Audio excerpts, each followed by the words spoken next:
end this episode. You really had two choices. You could have played the silent game and just walked around and looked at everything and not really, you'd taken it in and probably saw some cool stuff, but didn't connect with anyone, right? And I think a lot of players do that. I think a lot of players go through the process without ever wanting to start a conversation. I think a lot of coaches do the same thing. Or you have the choice of going through that one little initial awkward phase of going up, hey, my name's Spiker Helms. I'm with the Rawlings Tigers. Love to learn more about your product. What's your name? Let's have a conversation.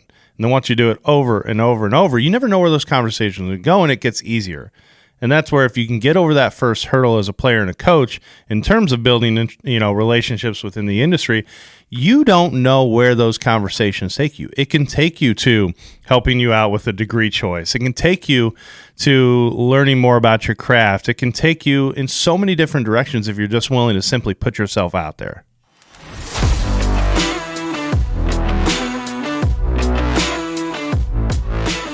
What is up, everybody? Welcome back to another edition of The Closing Pitch. My name is Spiker Helms, and this is a show about people, culture, and how to create a winning lifestyle. In the last episode, we had Mark Adair, Oakland A's national cross-checker. It was more of a selfish conversation than anything else for me because I've been so interested in scouting, and it's never in the forefront. So if you are like me and want to learn more about scouting, or you have professional baseball aspirations, whether that is on the scouting side or the playing side, or even the front office, we touched a little bit upon the front office, go ahead and listen to that episode. It's 128. Yeah, 120, should be. Yeah, 128. Dave was not on that episode, so Dave's back. I got kicked out last time. Yeah, Jaws is... yes, sir. He is the front runner for the next guest, or not next guest, but next co-host. So this is kind of like my head's on the chopping block. This is a trial. Well, there's got to be better deliver. It's a tryout today, Dave. Yep. Me versus you. It's a turnover. There has to be turnover in companies, right? That's all right. Maybe my message is just getting lost. It's okay. Dave got introduced to ChatGPT. Oh God. We were at the ABCA and we were hanging out, and he was like, "Have you ever heard of this new chat?" I didn't really know what it was. I just heard that people were talking about it all the time. And I said, "Yeah, it's the Google killer." And you were like, "What?" And so I gave him the challenge, and I challenge you guys on the other line of this to go to that website and ask it anything. Don't go. Say the site again for the listeners. It is ChatGPT, but I think it's Open AI. So Jaws, basically what it is, it scared the heck out of me. Okay, but then I'm kind of a grandpa with this stuff. Like, I'm definitely never a first adopter, and I'm always scared of like technology taking over and everything like that. And then Spiker's obviously the opposite. It's kind of why we work at times. But basically, you can ask it anything, and I mean anything. Like, ask it a complex baseball question that only an industry expert would understand. Like, it formulates. For example, like you could sit there and talk about like how does rotational acceleration with a pitcher translate into added velocity? And ChatGPT would go in there and go do, and it would literally like set off like a couple paragraphs that would literally be like Eric Cressy or one of the biggest pitching guys spitting off that information. Mm-hmm. So it's going to put us out of a job. So no one's going to use a private baseball instructor. They're just going to have their phones and go into a cage and just rent a cage and be like, "How do I hit a baseball?" Just wait till they like put the phone out where it's got the camera on you. And then all of a sudden the little chat icon pops up and goes like, "You drifted 5 degrees on that last pitch. That gave your arm this much lag time, and that's why you threw the ball high. Stay back longer, please. Next pitch." You know what? We should go to business together, Dave. We should develop Some guy's going to steal that right there from me. We could take it to the ABCA convention and just run the table. Blast, hit tracks, Rapsodo, we're coming for you. Baseball cloud. It's probably coming down the line. You laugh. So that's where the conversation goes forward, is this ABCA convention. I feel like that we wanted to do one of these episodes because I think we did one 2 years ago. Kind of give a recap of like where we saw the baseball world going. And the trade floor is probably the most interesting part of the whole. The ABCA is the American Baseball Coaches Association. It's a collective of coaches, product vendors, coaches on the professional side, the collegiate side, the amateur side. Players are associated with the ABCA. And basically, they do coaching conventions and send out information throughout the year, and it's all to better the game. That's the overall arcing goal of it.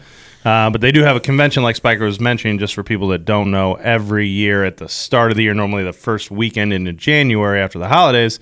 It moves around from city to city to city. This year it happened to be in Nashville at the Gaylord Opryland Hotel. Huge hotel. And convention center, and I think there was roughly like 9,000 coaches there. It was like 8,000, 8,500. It was the biggest one yet. We were talking about the first day. We were trying to find. We were trying to get into a restaurant, and it was the first time where we couldn't get into a restaurant at the convention, and we're like, "Is this normal?" And then they shouted out the number, and we were just like, "Whoa."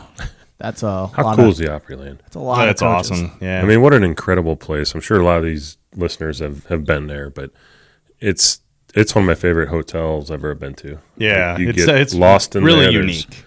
There's 6 or 7 restaurants of different styles and price points, and just the landscaping in there and the water features. I mean, it is an incredible hotel. I mean, even from a convention standpoint, the ballrooms that they had there where you go to the main speaking area, there's 3,000 people sitting there in a ballroom. Like, that's huge. It seemed like 3,000. I might be ballparking it wrong, and then they have offshoot rooms where there's 1,000 people, and then there's other offshoot rooms where there's 500 people, and there's just a lot of cool information being passed along. Yeah. It feels like you're outside, but you're not inside. You're not outside. Yeah. It's all indoors, and a huge open space. They got a river in there. Crazy. Yeah, I've been to ABCAs in the past, and San Diego, obviously Nashville is my 3rd or 4th one there because it rotates cities. Went to quite a few in Chicago, been to one in Philadelphia, and by far I think Nashville's the best setup. And next one is next year is in Dallas. But for this year, what was your guys' take on walking the trade floor, hearing the speakers talk? What was the pulse that you guys got from where we are and where we are going as a sport? I mean, I think you always kind of get energized after going to one of those things because you have so many different conversations. I personally went there and I had a lot of conversations with the partnerships that we have established currently. So whether that's product or uniforms with our title sponsor Rawlings or different tournament providers we work with or whatnot, I go to kind of continue those relationships and build them stronger. But I always try to, listen to where new technology is coming into the game, which, the motion tracking software out there and the ability to track and gather data points on players. Obviously, that's a huge push now. That has, we've talked about that multiple times on the podcast where it started off as a major league only type of thing where they had, they could tell a pitcher's spin rate. They could tell how fast, a hitter was running from, first to second. There was all kinds of things they track. But now all that information is coming down and getting filtered down in a very big way to the youth amateur level, which is our space. Well, you said it really well when we were sitting down talking. 2-3 years ago, it felt like it was more of the expensive technology. I think that's right when it just came in. Yeah. This year, it felt like the inexpensive technology was where the eyeballs were. There were still expensive items there, but it felt like the inexpensive items were having more attention. And I was talking to, there's a software provider that is integrating with HitTrax, and they said that their biggest concern that they're looking at is there going to be a consumer product to allow them to bring that software down? So basically they wanted the hardware to be cheaper so it gets into players' hands faster. And this is software for training, so games. So like you could do 1v1 or 2v2 using this software. Yeah. It's kind of like an augmented reality type of thing, which I think is a really cool idea. Is that the one Clint Hurdle's tied into? Yeah, Clint Hurdle's tied into it. A number of big leaguers. I think David Eckstein's big into it. Because I didn't know this. David Eckstein, he's a huge investor. He's a VC guy. And he invests in multiple companies, and I'm not surprised that he's putting his hat in that ring for baseball, because it is a pain point for training. I think I saw Matt Holliday's name on that website too, on the back part. Yep. But yeah, that was an interesting technology. Yep. I also think that designer goods are going to be coming out more, which is kind of crazy to think about in the baseball space.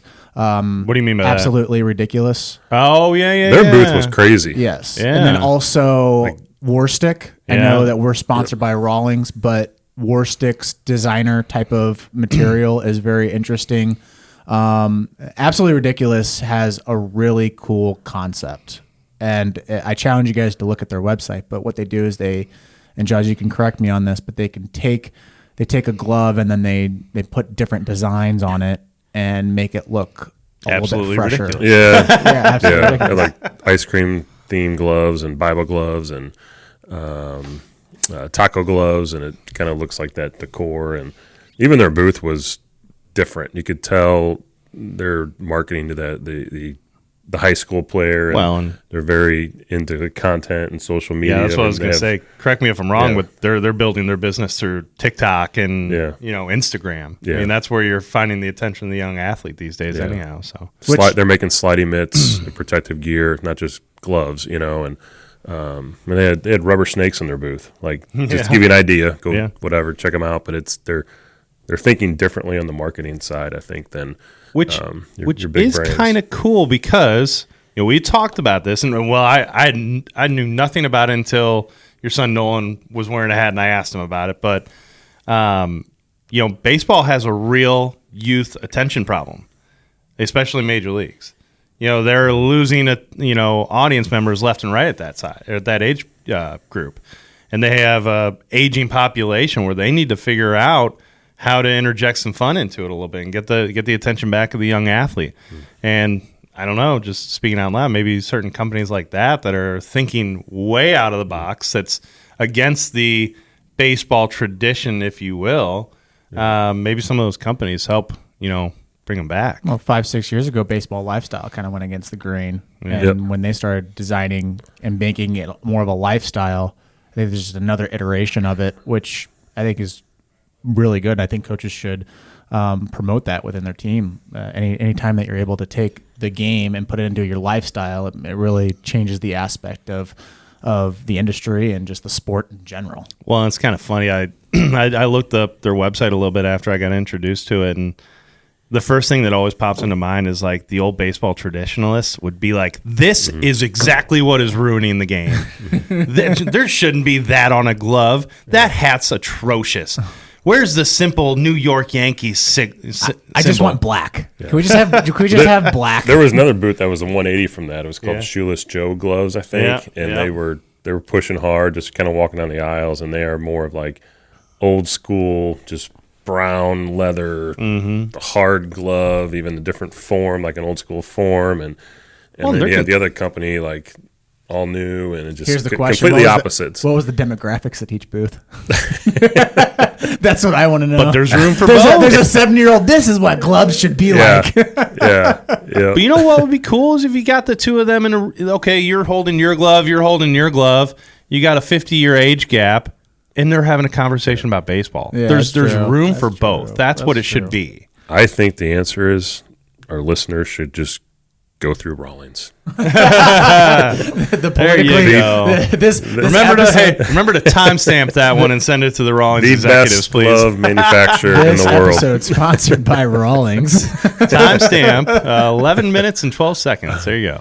Another thing about the ABCA that Siri wants to jump in on the conversation, Dave. Sorry. Another thing about the ABCA and we talked about this in our directors meeting. Every month we've been starting to have directors meetings where we talk to all of our directors across the United States, just getting a pulse and seeing what's going on and what the pain points are and what we can do better and all of that, and then also share information that we're working on too. So one of the core values that we have in the club is building relationships. And with the ABCA, it's crazy what a simple conversation can have if you go to these conventions. Like just being at the convention itself is extremely important. And if you think about it from a player standpoint, like there's more players now at the ABCA than there were in years past, which is awesome. I think the ABCA is becoming more than just coaches. It's becoming the whole industry as is the whole sport. Maybe more of a fan fest. Yeah. That's what it's becoming. Like it's becoming more of a fan fest. Saw a lot of young kids there. Yeah, which is awesome. Like I remember I was the only person with a camera around there, and everyone looked at me like I was weird. This is years ago. This was years ago. Yeah. This year, I bet you I couldn't go 50 yards in the trade floor, and I'd run into somebody that had a camera, or they were filming something, or some type of content. Like that's super exciting. And talking with Todd Yancey, who is head of the sports facilities management company for getting new locations out, he made a really good point that this sport is growing rapidly, and we're considering more of doing diamonds than we are rectangles when it comes to building out new facilities. And it just kind of reminded me of like where we were, because Todd 5-6 years ago, he was just operating a simple complex that was a startup in Branson, Missouri. And now he's heading up and doing all these crazy cool things. So my message, I guess, for this podcast is that you never know what a simple conversation can turn into, and who you talk to now could end up being somebody into the future. And it's not saying that you're doing that just because you're banking on them being big and famous, and then you know them. Right. But it's trying to make those connections so that it challenges you, and iron sharpens iron, and trying to share thoughts, because a lot of the things that I heard in that ABCA floor, I'm taking back. I wrote down a lot of notes, and I'm thinking things a lot differently, and also a lot of things that I was thinking previously, it made concrete that, oh, this is exactly the path that I need to go on and try to push forward. Example, one of the things that I came away with was we need to build better products and services for our players and our families. Sure. 100%, full stop. So do you guys have anything on that from a building relationship standpoint? Yeah, it's kind of like, I think, with our audience of this podcast, where we talk to a lot of young athletes and youth coaches for the majority. I think one of the things that I see as an issue is just having the initial idea of starting a new conversation with someone. That's become a problem, especially with young athletes. They're all into their phones, they're all into their computers, and they're very unwilling to ask questions to adults or coaches, or to they might find that person super interesting, but they won't take the first step of going and introducing themselves. And I certainly see that too with some coaches. Maybe they are intimidated to ask someone with more expertise a question in the area, or something along that matter. And I think that that's something that if you can get over that hurdle and put yourself out there regularly, like we did at the convention, and I talked to a lot of people I'd never met before, and that's fine. And some of it was of great value, and some of it was just a nice way to connect, right? Yeah. Nice conversation. But you never know where those relationships go, and you never know what information can get passed along to you. And especially from a player standpoint, encouraging young athletes to, if you have a question or a curiosity, to go after it. Because what is the absolute worst thing that can happen? What's the worst thing that could happen to you if you go up to a person who you want to know an answer from? What, they don't have the answer? Yep. What's the big deal? Well, the first conference I went to, I didn't know anybody going into that conference. Yeah, and I literally went from booth to booth and just talked to every single person that I could talk to, and that basically established a base, which I think was really cool, because Jaws brought Nolan with him. Yeah. How many conversations did Nolan get into where you're like, oh, this is my son Nolan? Now he has. Yeah. Like now he's 16 years old. He's a sophomore, just so everybody knows. Yeah, and he's not gonna say much. He's gonna kind of take it all in. Yeah. But having that exposure and kind of seeing how relationships are being built that way, that's going to be a huge impact on like how he views it when he becomes 20, 21, 22, 23 years old. Yeah. And now because of those conversations, he probably has a whole different look on the entire deal. He does. He was talking, I mean, just because he's on the player side, right? All kids are when they're playing, and he's a young high school player. But I think it opened his eyes to the industry and what's down the line if he wants to get jobs in baseball. I mean, he was talking about coaching on the way back, and I really think it opened his eyes to some stuff besides playing. Well, even the conversations he was in with us, like what we talk about. He heard our inner circle conversations the whole weekend. Yeah, and he's probably like, "Whoa, this is not what I thought everything was." Yeah. No, but he did. He had a great time with it. So it's neat to go there with him. So I guess my point too is that like you don't have to go to a conference to make that thing work, but like you made a really good point on our directors meeting is going and setting up lunches with people, setting up those conversations. Like we do that with our coaches, bringing in people just to talk shop, so just stuff like that. And I think players can do that as well and get ideas because they need to find ideas to get recruited. They need to find ideas of like, okay, what college are you going to? What major are you going to take? Because one thing that I struggled with was figuring out what major I wanted to do, and I just didn't network myself and talk to people and figure out what is it that I actually want to do with my career. Well, and I go back to that point, like, so, you walking through the convention floor the first time, okay, not knowing a soul. Right? You really had two choices. You could have played the silent game and just walked around and looked at everything and not really, you'd taken it in and probably saw some cool stuff, but didn't connect with anyone, right? I think a lot of players do that. I think a lot of players go through the process without ever wanting to start a conversation. I think a lot of coaches do the same thing.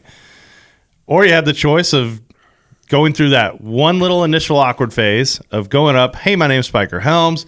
I'm with the Rawlings Tigers. Love to learn more about your product. What's your name? Let's have a conversation. And then once you do it over and over and over, you never know where those conversations are going. It gets easier. And that's where if you can get over that first hurdle as a player and a coach in terms of building, relationships within the industry, you don't know where those conversations take you. It can take you to helping you out with a degree choice. It can take you to learning more about your craft. It can take you in so many different directions if you're just willing to simply put yourself out there. Yeah, like even if a player went to that convention and started talking to college coaches and like coming up like, hey, my name is Spiker Helms. I'm a first baseman. Tell me a little bit about your school. Like I'm just interested. I'm thinking about doing this with my major, and I'm really interested in that school. Not even taking the baseball route. Just literally saying I'm this position and I'm thinking about doing this. Can you tell me about your school? Like that's their livelihood. They're passionate about that. They're constantly living that day in and day out. And having a kid come up and asking that question, you know what a separator that would be? Because that's what we do. That's what you do with companies. Where if I want to create a partnership with somebody, I go up to a company and be like, hey, my name's Spiker Helms. I'm with the Rawlings Tigers. I'm part of the digital media side. Tell me a little bit about this software that you guys have. I want to learn. I want to know more. And then they're just going to literally spout out. They don't know me. I don't know them. And they're just going to talk about it. It's the same concept when it comes to a player versus a coach, which is, I wouldn't even say verse. It's like you're trying to figure out a partnership there. And if that's the right partnership, it's the right thing. But you need to ask the right questions. But just think, dude. Think about what an impact and an impression that would make on the coach. That is so different. Yeah. It's just like being a club director like yourself and going over to a tech guy and being able to speak his language because you've studied it. That tech guy is going to walk away and be like, I've never had one of those conversations with a club director before, because more times than not, club directors aren't in that. And I'm not bashing them, but they're not. Mm-hmm. And it's the same thing. If a player were to do that and search out and seek out, oh, there's Mizzou's coach. I'm going to go introduce myself to him. And does it. And then he goes over, oh, there's Louisville's coach. I'm going to go introduce myself to him. And he does that 20, 30 times. I bet you anything by the time they all leave, those college coaches are like, did you get approached by this, like, 16-year-old, the 17-year-old dude? What a cool, neat kid. I guarantee you they remember your name. And you don't really need to know their name, the coach's name, because they don't know you, and they operate literally under the radar most of the time. It's not like a college football coach where they're pretty well known. And if you see like the logo, you go up to them like, hey, are you with Mizzou? Yeah. Oh, my name is da-da-da-da. Tell me a little bit more about the school. I'm thinking about going there. I'm at this school right now, and this is kind of what I'm thinking about. That would like change the whole landscape, and they would just like kind of be set off because no one's doing that. Such a crazy hack. Oh, it's a crazy hack. It's so hard to do from a kid standpoint because it's so scary. It's scary. So scary. Like looking at Rick Heller of Iowa. He's an intimidating guy. He's an intimidating guy, and he runs in packs. He never runs by himself. He always runs in packs, but he is an awesome human being.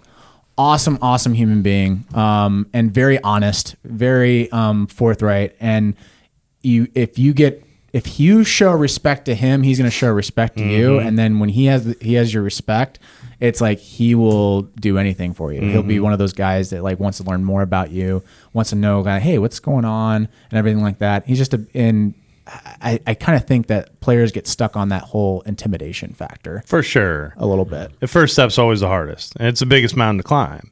But once you do it a few times, it doesn't seem so scary anymore. Now watch this. There's going to be like a bunch of like tigers going through. And I love it. Introducing themselves. I love it.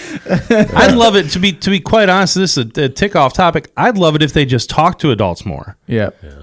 I'd love it if it just in general adults. You see it with our program every day. Like if you get the up and coming middle school kids, the 13, 14-year-olds, maybe 15-year-olds, when they talk to us, it's a totally different perception of that kid and player.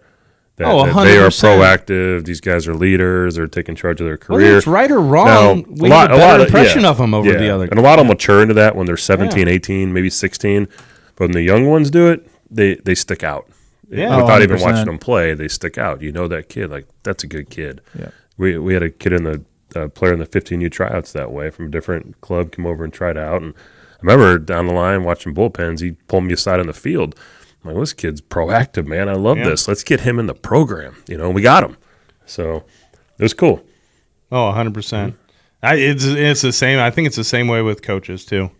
The guys that continuously ask questions, start up conversations, give us phone calls, this or that, because of genuine curiosity, wanting to understand more and be a better, asset to their team. It's totally works that way. And what you'll find too is most people are not standoffish about sharing information. They're not. You might have to kind of work your way into that relationship to get the real good stuff. But most people are not standoffish about giving you everything they've learned. So all you got to do is kind of ask and work through that process. And I bet you, any coach in the world is going to share everything that they have with you. I will say this, that ABCA convention, it is for coaches, but I actually think it's going to tailor more towards players because you have a connecting piece there and you also have a learning piece too.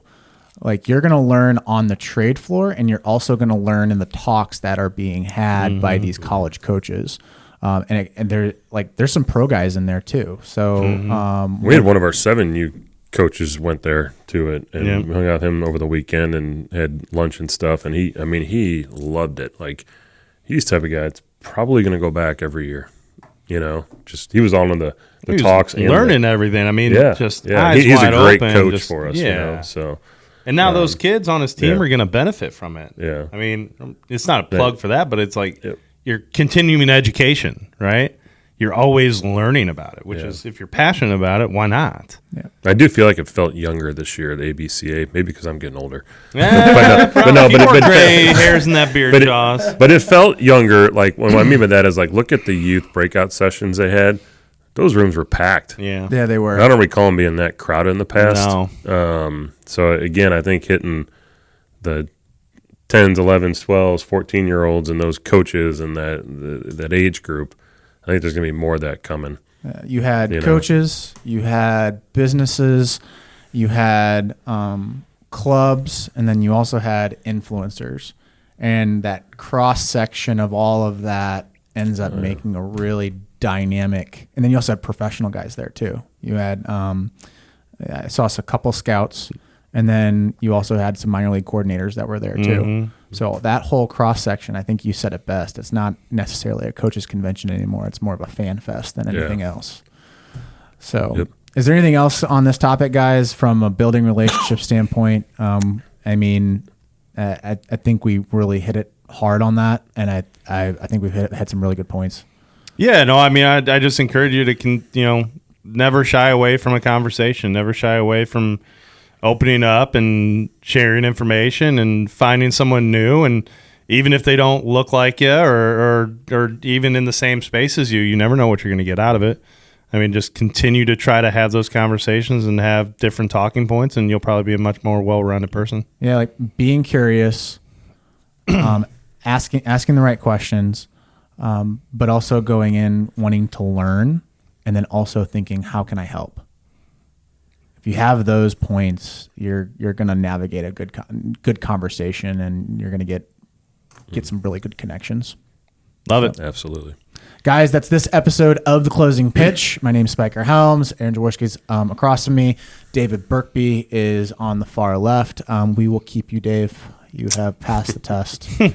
Your tryout. Until the next one. Great job, Until the next tryout.